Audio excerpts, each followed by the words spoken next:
then everything will become clear. We should not hear from people who are simply academics or professional reciters or impersonalists or sectarian religionists, because they're not in love with Krishna. See? We should only hear from someone who's in love with Krishna. And when they speak, that love comes out through their words, and then it can also enter our hearts, and we become like that. So that hearing process is very, very important. And that's why we're doing this live streaming and all like that, because this is the best kind of a hearing process. You're hearing the words exactly as we speak them. And because of this, that gives more potency, more effectiveness to the words. So now I guess it's about time for questions. And we have on the chat. No questions. So. Nobody's quite, well, if I ask, they'll give some questions. Okay. How many people are signed up? Is it the FPS 12? FPS is the frames per second of the video. But, somewhere it'll say 11. 11 people. Well, not such a big crowd. Saturday night usually is small. But you know, every day we're getting like 300 views of the satsang or the darshans. Yeah, so somebody's watching. Buddha says we are 5 here. 5 there, okay. So 18. Oh, 18. That's yeah. great. Ronald says, I have a question about the snake going to Fiji. I am from Fiji. Oh, really? Ronald Singh? Yeah? Yeah. That's cool. Yeah, it's not in the Vedas. This is something that we heard. I don't know if it's really true or not. Maybe you can tell me. Did you ever go diving and see a big snake? But I think it's because of the Fijian legends. There's some legend about a giant snake, isn't it? That the country or the islands are supported by some giant snake or something like that. Says yes. Yeah, yeah. I think that's where that comes from.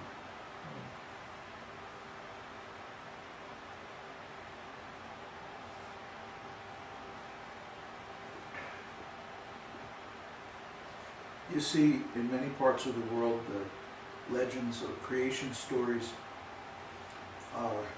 have some portion of the Vedic creation. The full story is given in Śrīmad-Bhāgavatam, in the 3rd and parts of the 4th canto. And then the cosmos that's created is described in detail in the 5th canto. So devotees should read that. It's a very rich, very deep story. Okay, Luciano asks, why can't we eat grains in Ekadashi? Because on Ekadashi, the moon and the sun make a 135-degree angle. Like if this is the sun, then the moon is over here, and the angle subtended is 135 degrees. And it's called a quincunx aspect. And the phase of the moon is called the gibbous, or gibbous, I'm not sure how it's pronounced in English. But anyway, it's the 13th day of the moon. The moon, as it goes around the sun, it takes 27 days, almost 28 days. And each one of those days is called a nakshatra. Just like the sun takes 12 months to go around the sun. The earth takes 12 months to go around the sun. And so there are 12 phases of the sun. And these are the astrological signs, the rashis. But the moon takes 27 days, so there are 27 nakshatras, which are the moon signs. So Vedic astrology is a combination of both the movements of the sun and the moon. It's very scientific because the sun maybe influences the ego, but the moon influences the heart more, like that. So the birth time, the rising, the constellation that's rising, or the nakshatra that's rising at the moment of birth, this gives a lot of information about the person. And the position of the moon, what in particular nakshatra, also gives that information. So these different angles between the sun and the moon, some are auspicious and some are inauspicious in certain ways. So the angle of 135 degrees, or what's the opposite? 25 degrees on the other side? Yeah. These, yeah, 25 degrees on the reciprocal angle. On the other side, during these angles of the moon and the sun, the grains become filled with sinful reaction. And so, if we take grains during that time, then they will release their toxins into the body.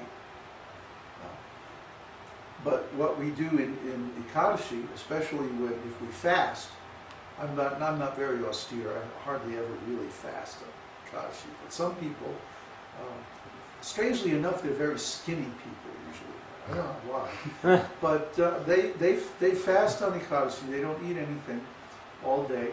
And especially if you fast, but even if you just don't eat grains, if you just eat vegetables and salads and milk and stuff like that, this has the effect of detoxifying your whole body. And in addition, in India especially, they'll stay up all night and chant, or watch, Kathakali and Bharatanatyam, or there's some devotional music or chanting or something like that.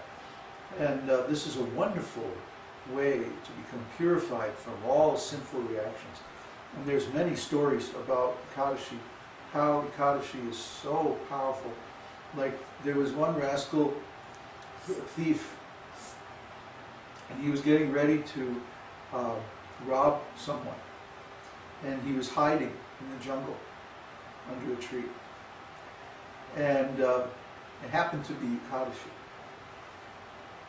So it started to rain very hard.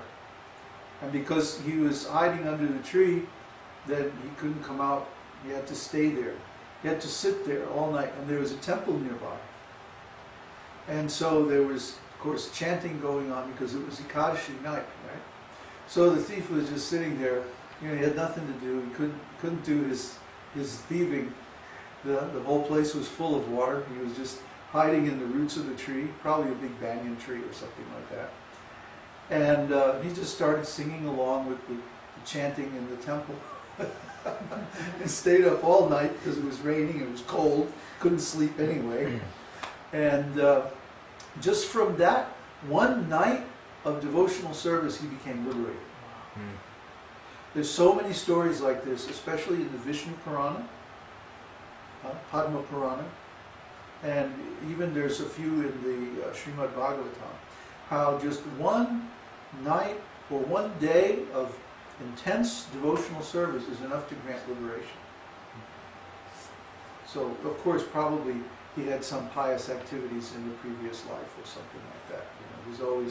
There's always some history to these things. But we do see that devotees that practice these intense kind of austerities, they make a lot of advancement very quickly. It's like you get what you pay for. You get out of it, the devotional service, what you put into it. Again, ye yata mam prapadyante, Krishna says. Yeah.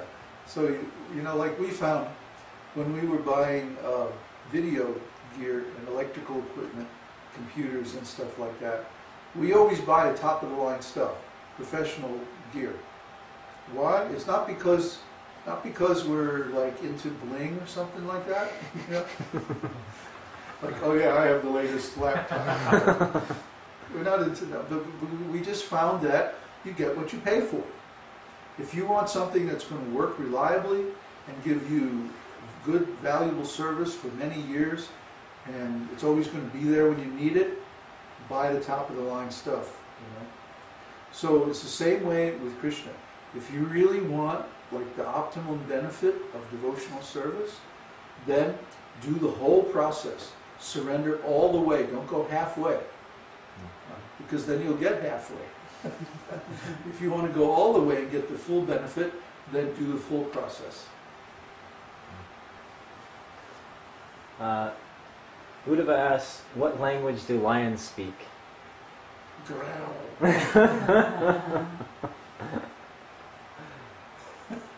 You knew that already. Peter says, Nishimengari. Stop speculating. It's called Garo. Gar. You have to pronounce it properly.